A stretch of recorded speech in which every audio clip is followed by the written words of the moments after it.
A Polícia Federal indiciou Bolsonaro, Mauro Cid e mais 15 envolvidos no esquema de fraude no cartão vacinal da Covid-19. A PF acusa o ex-presidente de inserir dados falsos no sistema de saúde brasileiro e de associação criminosa. O processo agora segue para o Ministério Público, que vai decidir se apresenta ou não a denúncia à Justiça. De acordo com os dados do Ministério da Saúde, o ex-presidente teria se vacinado em julho de 2021, no Parque Peruche, na zona norte de São Paulo. Acontece que Jair Bolsonaro, na verdade, estava em Brasília nessa data, e o lote do imunizante não estava disponível na unidade básica de saúde registrada. O sistema do governo ainda registrou mais 2 doses recebidas por Bolsonaro no fim de 2022, agora na Baixada Fluminense, o que também não aconteceu. O caso passou a ter mais notoriedade depois da prisão do ex-ajudante de ordens Mauro Cid, que foi preso numa operação autorizada pelo ministro Alexandre de Moraes em maio de 2023, que investigava justamente a tentativa de burlar o sistema vacinal. De acordo com a PF, a motivação para as fraudes no cartão de Bolsonaro, da filha dele, Mauro Cid e os familiares, foi a viagem do ex-presidente para os Estados Unidos na virada do ano para 2023, depois de perder as eleições. Esse é o primeiro indiciamento de Jair Bolsonaro pela Polícia Federal. Quarta-feira, 20 de março de 2024.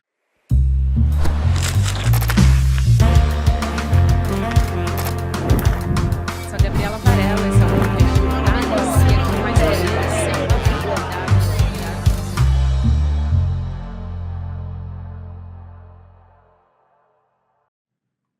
Olá, seja muito bem-vindo, seja muito bem-vinda. Eu sou a Gabriela Varela, esse é o Videocast em Detalhes. E aqui você já sabe, sempre com um convidado ou uma convidada. De segunda a sexta-feira a gente analisa uma temática, uma notícia importante do momento.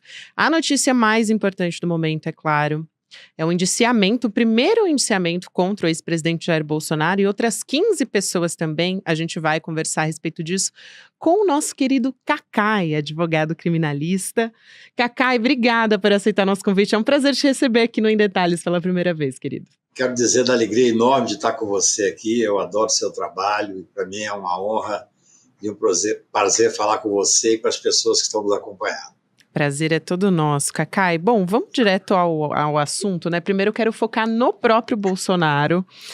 Primeira vez que ele foi indiciado e, nesse caso, a gente está falando de inserção de dados falsos em sistemas de vacinação e também associação criminosa. Quais são as penas, no caso desses 2 crimes que ele está sendo apontado agora, imputado, né? Vamos dizer assim. Depois a gente vai puxar o fio para olhar para os demais indiciados.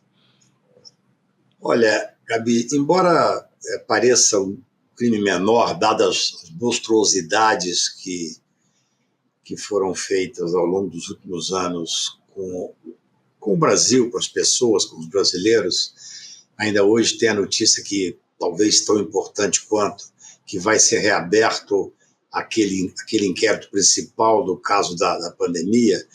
Este caso da vacina, da falsificação, ele é extremamente grave. A pena, inclusive, é uma pena alta, de 2 a 12 anos, e a organização criminosa de 1 a 3 anos. Porque, na verdade, é muito mais do que uma simples falsificação. Ele falsificou com o objetivo, inclusive, de entrar no outro país, porque, hipocritamente, ele dizia que era contra a vacina, mas ele precisava entrar no outro país. E ele mente. Ele diz que jamais pediu para ninguém fazer isso, e há comprovação de que ele foi que fez o pedido para o Cid. Então, são 21 indiciados. Nós não podemos desprezar que ele fez isso enquanto presidente da República. Provavelmente ele vai ter dificuldade o resto da vida para entrar, inclusive, nos Estados Unidos, que o objetivo era poder exatamente se refugiar nos Estados Unidos. Então, é um crime grave, é um crime que atende... Veja só, além do crime em si, o cidadão, quando falsifica o uso da vacina, ele está expondo ao risco pessoas que têm o direito de conviver apenas com aqueles vacinados no momento de epidemia mundial. Então, é um crime que tem certa complexidade. As pessoas, às vezes, colocam, mas indiciaram num crime menor. Não tem nada de menor. Um presidente da República, para entrar num país amigo, num país rigoroso, como os Estados Unidos, falsificar um documento, dizer... E olha, a vacina naquele momento, Gabi, era grande discussão nacional.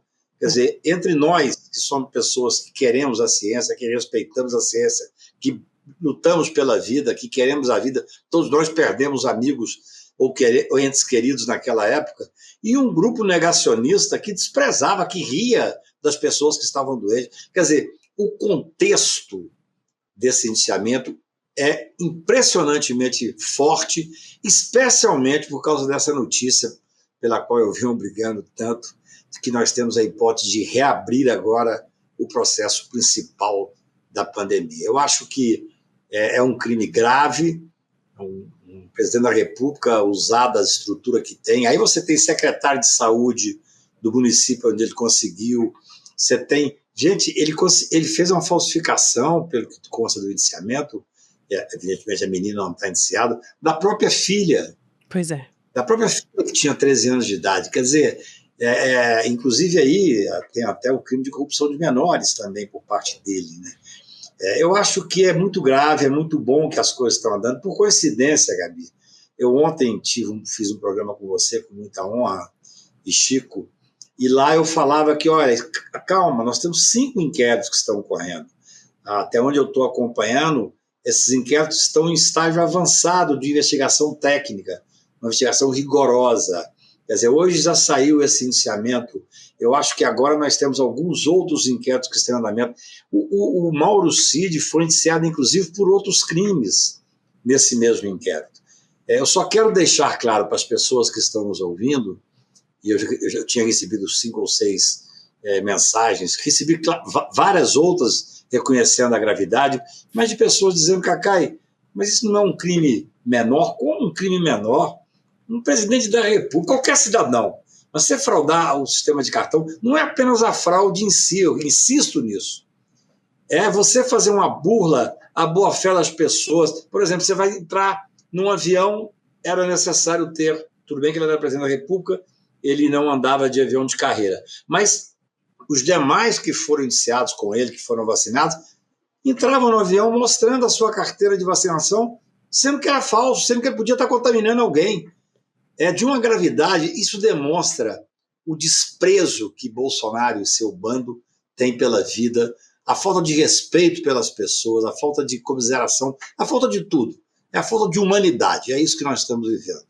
Cacai, eu acho que você tocou num ponto aqui que eu diria que é fundamental, porque eu tenho ouvido muitos juristas avaliando esse caso, e eu tenho justamente escutado isso, de que tem um menor potencial, de que os outros crimes são mais graves. Tudo bem, a gente tem aí o Bolsonaro, ele tem outras investigações que estão em curso, né? Para além da fraude no cartão de vacina, a gente tem o 8 de janeiro, a gente tem as joias sauditas, a própria pandemia de Covid-19, que você ressaltou muito bem, vai ser reavaliado agora, porque a gente teve antes, né, do Paulo Gonet, que agora assumiu a PGR, a gente teve o arquivamento por Augusto Aras e a PGR vai reanalisar essas ações da CPI da Covid, que a gente tem uma imensidão ali de provas contra o ex-presidente Bolsonaro, que atuou contra a sociedade na época da pandemia. Então, eu acho fundamental, eu quero te perguntar o quanto esse indiciamento que a gente tem agora envolvendo o cartão de vacina influencia nessa reavaliação da PGR, o quanto é importante, e por outro lado, se esse caso que a gente teve um indiciamento agora, o que acontece a partir de agora, e se ele tem um menor potencial de dano para Bolsonaro no sentido de pena. Não, esse crime é um crime pesado, é um crime que chega de 2 a 12 anos, um deles. Uhum. Esse indiciamento agora... Associação criminosa. Não, associação criminosa é de 1 a 3, é o outro crime. Esse indiciamento, o inquérito irá para o Ministério Público, porque o Ministério Público ele é o dominus litis, só ele pode apresentar, por isso que tem uma força incrível. Eu costumo dizer que o Procurador-Geral da República, no caso, por exemplo, do Presidente da República, antes dele apresentar a denúncia, ele tem mais poder do que os 11 ministros supremos juntos. Porque o Poder Judiciário é um poder inerte, ele só é se provocado. Eu até cunhei uma expressão, poderes imperiais do Procurador-Geral da República. Durante toda a pandemia escrevi sobre isso, da necessidade de tentar diminuir esse poder, de diluir esse poder. Agora, respondendo a você objetivamente, isso vai para o Ministério Público, que deverá apresentar, porque pelo que vi está muito bem feita a investigação, uma denúncia contra, são 21 denunciados, pelo menos contra o Bolsonaro e boa parte do seu bando que ajudou a fazer essa falsificação. Agora, a gente tem que ver que esse é um inquérito isolado, esse inquérito ele deve dar um processo criminal. Eu sou favorável, e tenho defendido isso, que cada inquérito desse tem que ser tratado isoladamente, claro que um influencia no outro de certa maneira, mas tecnicamente para ter a materialidade e a autoria perfeitamente delimitada. E aí nós vamos ter questões importantes, por exemplo, no processo que, antes de ter o 8 de dezembro, sem a menor sombra de 8 de janeiro, sem a menor sombra de dúvida, o processo mais importante era da pandemia. Nós tivemos 700 mil mortos. Aquele inquérito não é que ele foi arquivado. No Brasil, a jurisprudência é pacífica, que quando há arquivamento específico de um fato que foi investigado, o Ministério Público pede o arquivamento e o Poder Judiciário arquiva, só pode ser reaberto se tiver fatos novos. Esse grande inquérito, são vários, tem vários fatos que não foram arquivados. São vários fatos referentes à pandemia que podem vir eu tenho batido muito sobre isso, que podem vir a ser analisados agora sob o novo prisma do Ministério Público e também da Polícia Federal. Agora, esse caso específico, o ministro Gilmar tinha dado um despacho enfrentando o pedido de indiciamento, que é uma coisa tecnicamente que nós temos que discutir sob o prisma teórico até aí. Mas, de qualquer maneira, não é um caso que estava arquivado. O que ocorre?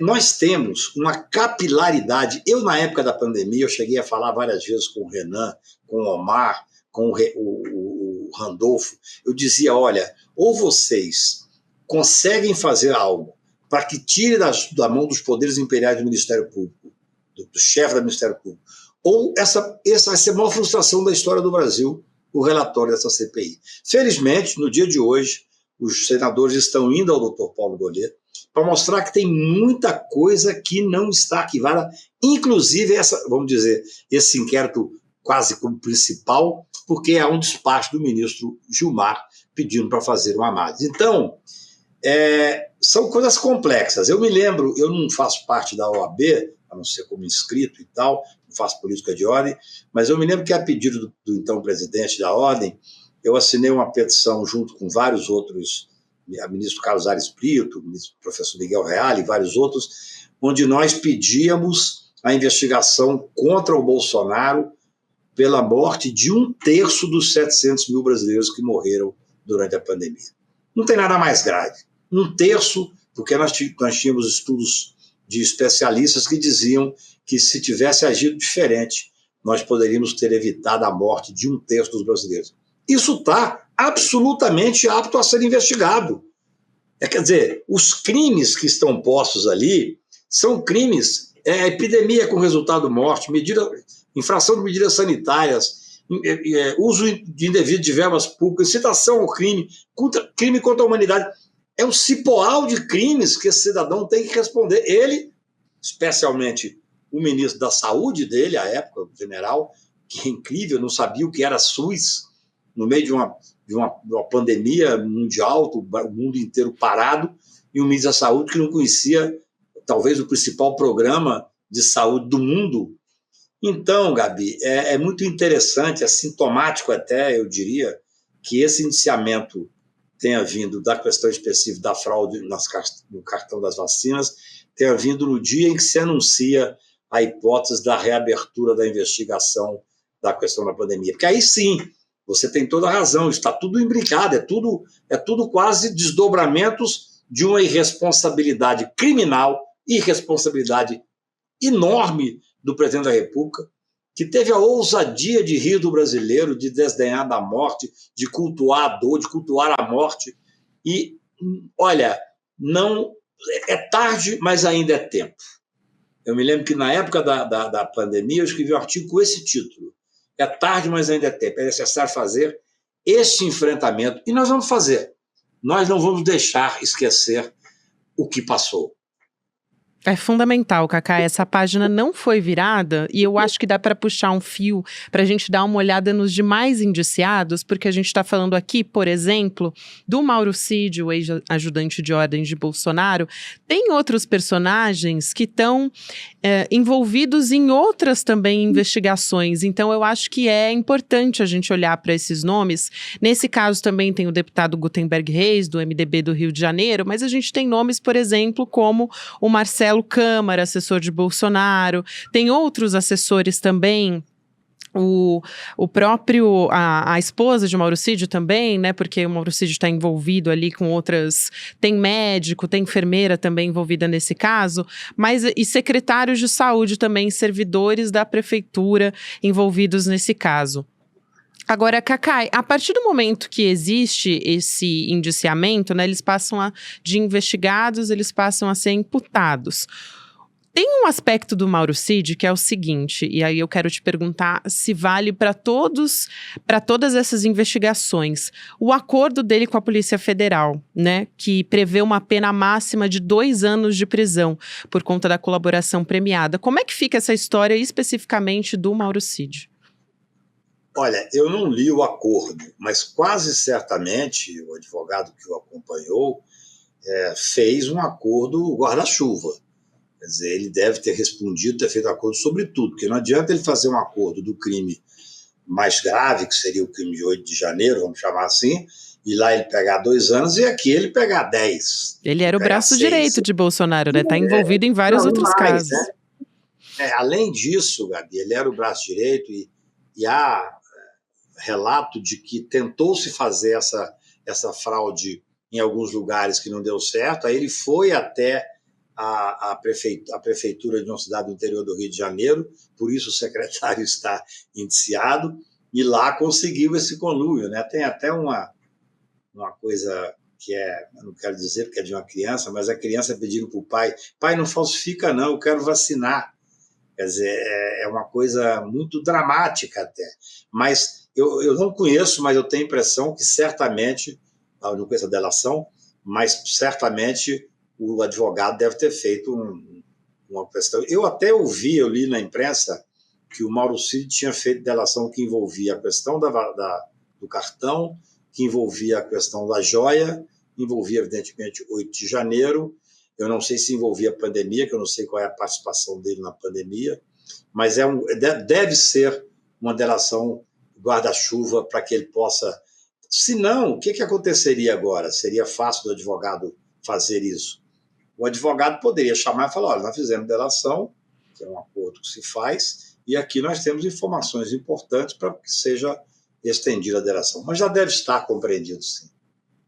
Inclusive, o caso dos indiciamentos contra a família Cid, vamos dizer assim, né, envolvem, além do próprio Mauro Cid, outras 9 pessoas também. Acho que vale a pena explicar isso, porque a Polícia Federal teve que explicar ali que ele agiu para falsificar dados de imunização dele como militar, da esposa dele, 2 filhas do casal, para permitir essas viagens para os Estados Unidos, como a gente está conversando.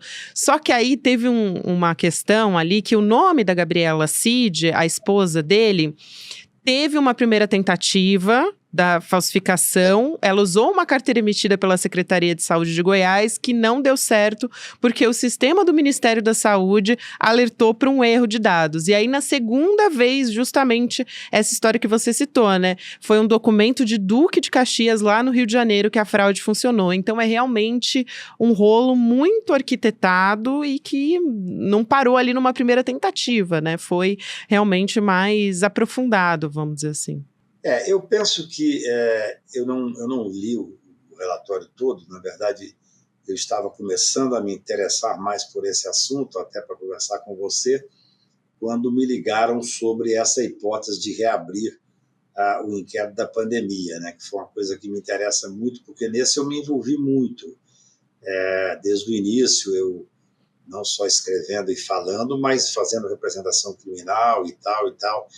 Então, assim, eu acho que as 2 coisas vieram num momento muito importante. O que a gente tem a certeza é que essa fraude, é bom que as pessoas pensem sobre isso, ela não é um crime qualquer de fraude, de falsificação, porque o Mauro Cid vai responder por uma série de outros crimes, mas é o contexto que se vê. Quer dizer, um cidadão que presidiu o Brasil, negacionista, que não quis comprar vacina, que ridicularizava quem comprava vacina, que apoiou o uso de um remédio que reconhecidamente não era cientificamente comprovado o seu efeito, um cidadão que fez com que as pessoas, as famílias viam seus entes morrer, e ele ridicularizando, como aquela cena em que ele, naquele episódio terrível de Manaus, onde faltou oxigênio, que ele simulava alguém sofrendo com oxigênio.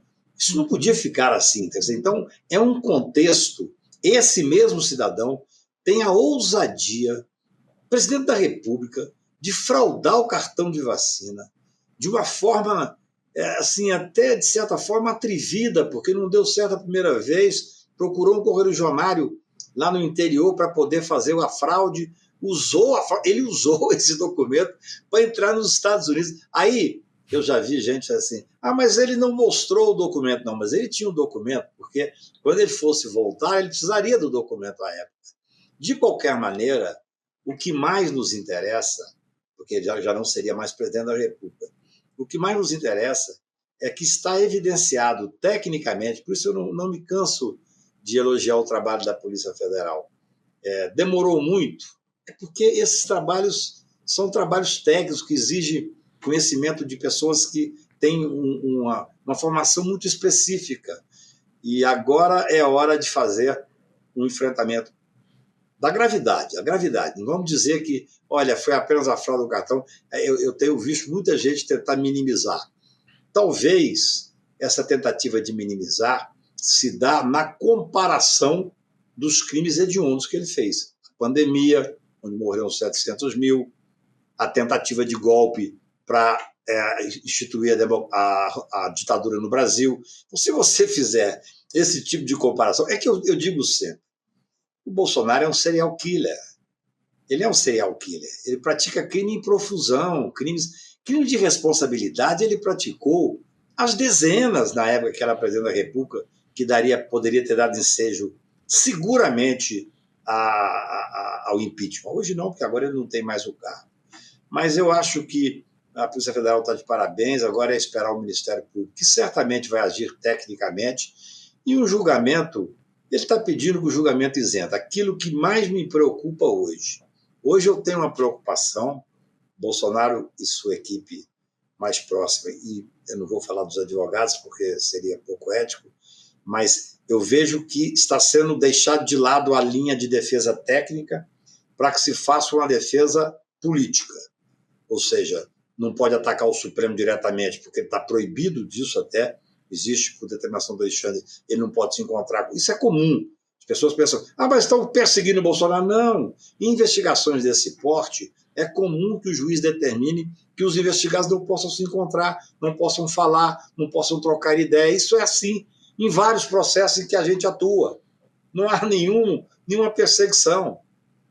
Mas o importante é que essas investigações estão amadurecendo.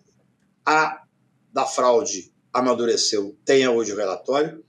Eu escrevo um artigo que sai depois da manhã, endereçado especialmente à Polícia Federal, onde eu peço à Polícia Federal que faça o relatório relativo a Bolsonaro e seu bando mais próximo, agora, no tocante ao 8 de janeiro. Por quê? Porque a capilaridade dos crimes é tal e tanta que, se você for esperar apurar tudo, nós não chegamos nunca ao fim. Porque aqui é aquela história que se fala em Minas, você puxa uma pena, sai uma galinha. Porque os crimes vêm em profusão, é uma coisa inacreditável, né? Então eu penso que agora enfrentar a questão específica da fraude ao sistema de saúde, porque isso é uma fraude, não é só uma falsidade do documento, não. Ele falsificou para entrar num país representando o Brasil. É uma questão gravíssima, gravíssima. Eu sou um cara muito difícil de dizer que a pena, para mim, as penas, primeiro, eu sou um abolicionista penal, só deveria prender quem, em última análise, é necessário prender. Acho que, no caso, é um caso típico de que é necessário, sim, porque o cara é um serial killer. Mas eu penso que esse crime é um crime, se a pena é de 2 a 12 anos, ele terá séria dificuldade de sair de uma pena mais alta. Só lembrando que na época também o Bolsonaro, ele falou abertamente: não tomei vacina. Ele falou isso publicamente. Inclusive, estão saindo aos poucos, a gente vai tomando conhecimento das informações das investigações da Polícia Federal, e nesse caso da fraude no cartão de vacina, a gente teve uma informação da Daniela Lima, da Globo News, enquanto a gente está conversando, Cacá, e fazendo a gravação desse programa no dia 19 de março, que é de que o IP do computador que foi utilizado para fazer os certificados falsos de vacina, né, do presidente e da filha dele, na época, foi o computador usado para imprimir o cartão. De acordo com o Mauro Cid, a impressora era do Palácio da Alvorada, quer dizer, a Polícia Federal recuperou os dois arquivos, certificado Bolsonaro.doc e certificado Laura.doc. É de uma... Eu não sei nem que palavra usar para qualificar isso, né? Porque é difícil de acreditar como isso pode ter sido um erro tão primário assim em relação a isso, né? Agora, Cacai, aproveitando, eu quero te perguntar sobre a primariedade. O quanto isso tem impacto nos outros processos envolvendo Bolsonaro, inclusive impacto eleitoral. Porque a gente tem a informação de que a decisão, na verdade, do TSE em relação a Bolsonaro, em 2026 ele está inelegível, mas o quanto isso impacta na eleição de 2030, se ele for condenado, não só nesse, mas em outros processos também que estão em andamento, né? São duas coisas distintas, né? Há uma divisão entre os juristas e os advogados, eu não sou jurista, eu sou só advogado, sobre a questão da primariedade. Para mim, enquanto ele não for condenado definitivamente, ele é primário. Ele tem 5 processos, 5 inquéritos, ele tem uma primeira condenação, isso não tira a primariedade. É claro que quando você há essa multiplicidade de processos, inclusive de certa forma imbrincados, o juiz tende a colocar uma pena, não pelo fato da primariedade, que ele continua sendo primário, tecnicamente falando. Você vai encontrar uma série de advogados do Ministério Público e vai dizer que não é mais primário, mas eu entendo que é primário. Mas eu acho que no momento da pena vai ser levado em consideração, eu acho que haverá pena, uma série de questões, que ele agiu enquanto presidente da República, que ele não conseguiu no local, foi para o outro local, que ele fez isso também em relação a uma criança menor, seria um crime específico, corrupção de menores, quer dizer, tudo isso conta no cômputo da pena. Além disso, é claro, nós estamos falando de alguém que falava contra a vacina e que estava se protegendo para tentar poder sair do país. É muito grave, é tudo muito grave. Vai ter um contexto que eu acho que vai ter, sem dúvida nenhuma, repercussão numa possível pena. Agora, a questão da inelegibilidade, ele vai ter muita dificuldade, porque, por exemplo, se ele for... O principal caso da inelegibilidade é o caso de 8 de janeiro.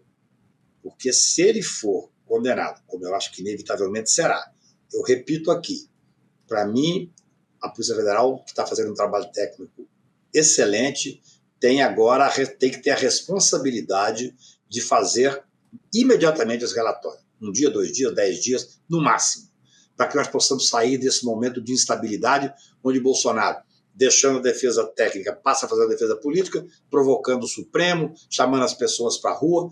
Repito, Gabi, isso é grave.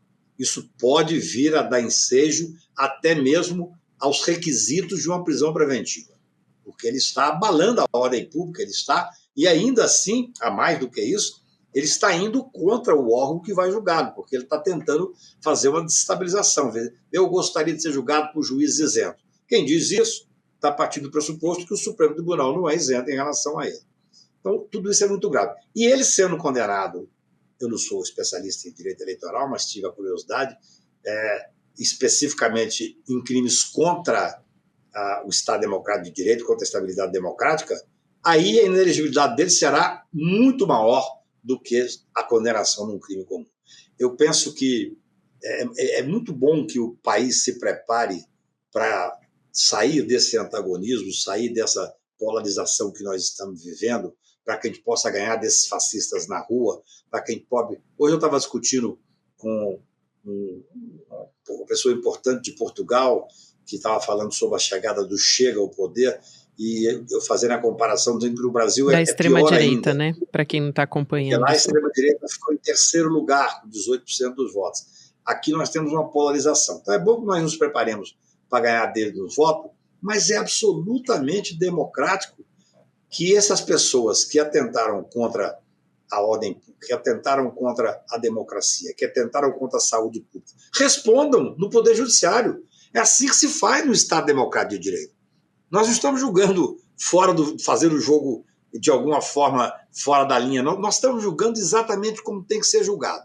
Cometeram crimes, são crimes gravíssimos, tem que responder por eles. A inelegibilidade é uma consequência da condenação. É assim que se faz num processo no Estado Democrático de Direito.